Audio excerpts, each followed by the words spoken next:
I'm still a small channel. It would really help me out if you hit the like button and subscribe and smash them hard! What you'll need for this video: polishing cloth, wire cutters, your favorite polish, a tuner, Q-tips, a little brush, and your choice of a manual or a little drill style peg winder. Guitar strings, lemon oil, and a sharp pencil.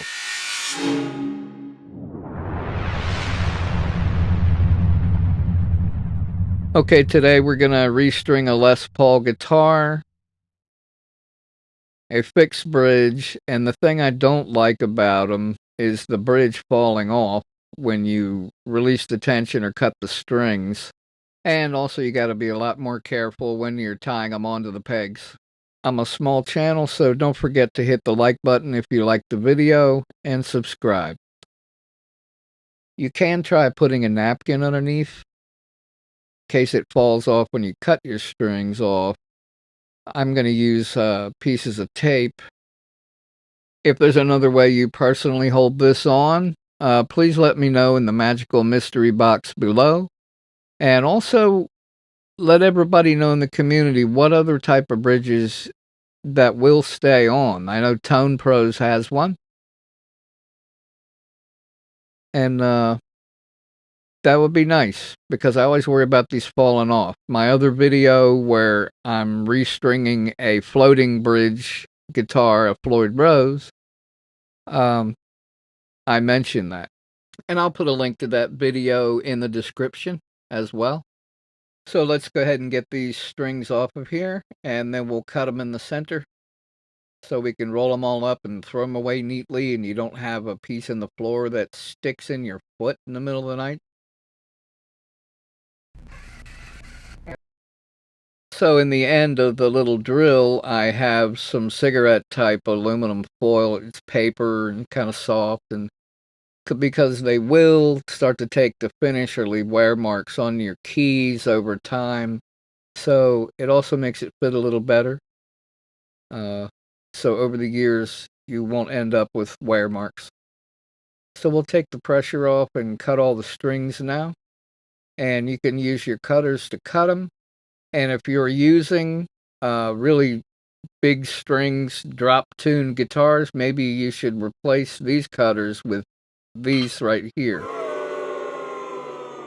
And if you've decided you hate your guitar, you should use these right here. Really?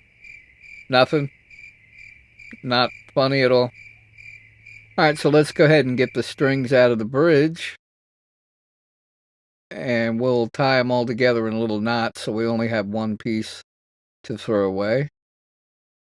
And you don't get that stabbing thing in your foot in the middle of the night, which is not convenient.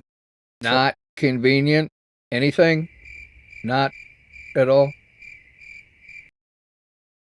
Alright, so we're going to go ahead and take the strings off the tuners. Being real careful not to scratch your headstock's face.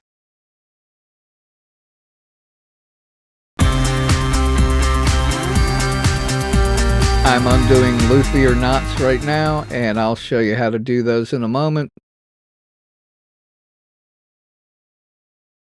I'll turn the guitar around and get it underneath the camera for you. And that way you can have some confidence when you're playing out live that they're not going to slip, and they're fairly easy to do. So let's get this tape off, because I want to clean the guitar. And we'll save those so we can put the strings back on without the bridge scratching the guitar. So you can take a little fan brush like this, and it really helps get the dust off. My daughter gave it to me. I think it came out of a makeup kit. And make sure your bridge is facing the right way, because it's different on different bridges. When I say that, I mean the adjustments for the intonation screws. And so we'll get all the dust and stuff off of there without moving the adjustments of the bridge height. So I'm pretty much just getting ready to polish it. I'm only going to polish the top, and I'm going to keep my cloths in a plastic bag because dust can cause swirl marks on a high lux finish on a guitar. And I'll go ahead and do the top of it, but I'm not going to do the sides and the back right now. I want to get everything back in place, but I will polish it right now.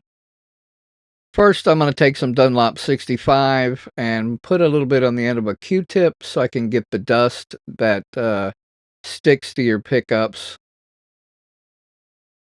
And we'll get the hardware cleaned up a little bit and hold them still so you don't have to readjust your bridge. But it works great for getting around your pickup rings because the dust sticks to the magnetic pickups, getting the edges and around the pickup rings. All the places you can't reach with the strings on it, basically. Now, there's absolutely nothing wrong with Dunlop 65 polish, but I'm going to use the Gibson. The smell of this polish is incredibly awesome. What kind of polish do you use? Put it down in the magical mystery box. I'm curious. I'd like to try some other things and see what you all are using. Now, I know that's a bit much. They don't recommend that much on the package, but I'd rather have too much than too little. You just got to remember to turn your rag around the other way and actually do the polishing, because if it has that wet moisture look to it, it's not really going to polish up. So flip it over and then do your polishing, and it looks awesome. That's another thing that drives me nuts is trying not to turn those when I'm polishing. You can readjust them, but why? And I've got too much. See how wet that is? That's too much. I'm going to turn it over, find a dry place on the towel, and get that out of there. Kind of use my fingernail to press it up against there.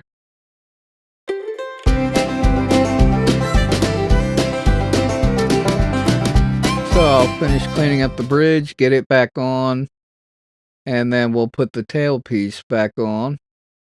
Notice that there is a string through there to hold the bridge in place. I'm going to keep a little pressure on that as I put it through the tuning peg and tie a luthier's knot, and I'll spin the guitar around and show you that. I'm also going to put the tape for a safety.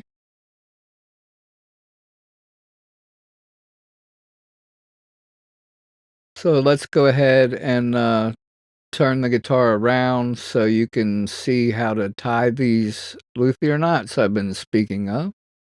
But before you do that, it's a great time right now to go ahead and put some lemon oil of your choice.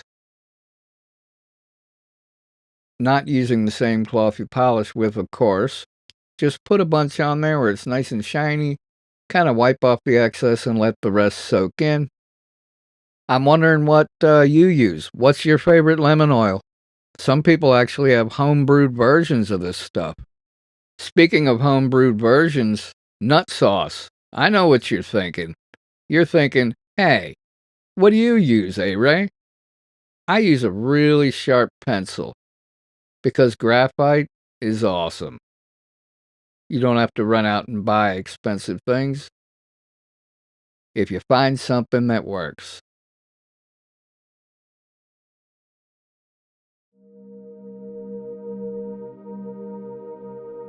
So come straight through and across, hang a right. Then we're going to go back around and under the string, and we're going to lift it straight up as we apply pressure to the left of your screen. You'll see my left hand pull. I'm going to lift that straight up, and I'm going to pull with the hand you see nearest the bottom. And it's going to catch that string and hold it. Lift that straight up while you keep some pressure on it. Boy, look at the difference, just getting the dust off that headstock.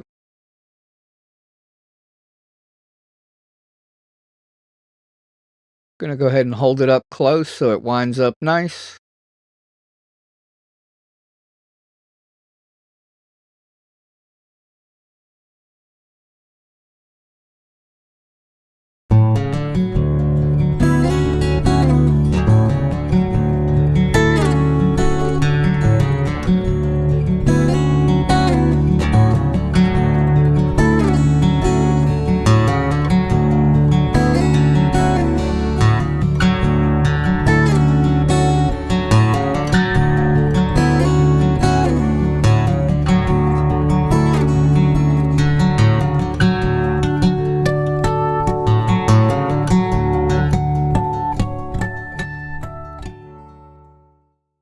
I'm going to slow it down on a heavier gauge string so you can see it better.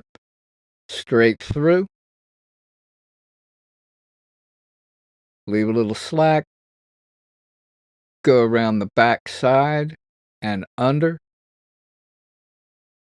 Then lift it straight up, keeping tension on the lower hand there, and that's actually holding that string. We'll go ahead and tighten it up, get some tension on it. And we're ready to tune the guitar. First, I want to go ahead and cut these strings off. I wait till now so I can avoid any holes in my fingers from being jabbed. So while you're tuning, if you accidentally go sharp and above the note, just reach and pull your string down like you're playing it, and chances are it'll pull itself back down. And that's a much more effective way of tightening up the string and stretching it. See, right there it went to E. When I stretch it down, it went below a little. Do that until they stay where they're supposed to go. That's why Gibson's Robo tuners were terrible. They go straight to the note, and they didn't have the ability to go back down and back up again by themselves to set it where it'll hold. They'd also add weight to the neck, and they look terrible. That's just my opinion. If you've got Robo tuners, more power to you. You know, it's like my dad used to say, did you get 2 sets of those so you can crap on one and cover it up with the other one? But that's just my opinion. So there you go. The more you stretch them and you see that they're staying where they belong, the more confident you'll get. You should be ready to go out and play and have a great time. Run through that process a couple of times, do some soloing and, retune it. And when you get it to where you're confident, you're good to go. Your significant other will be so excited and happy with all the money that you're saving by doing it yourself. If this video has helped you out, please like and subscribe on the small channel. It'll really help me out. And until then, we'll see you down that road, and I hope you have a great day.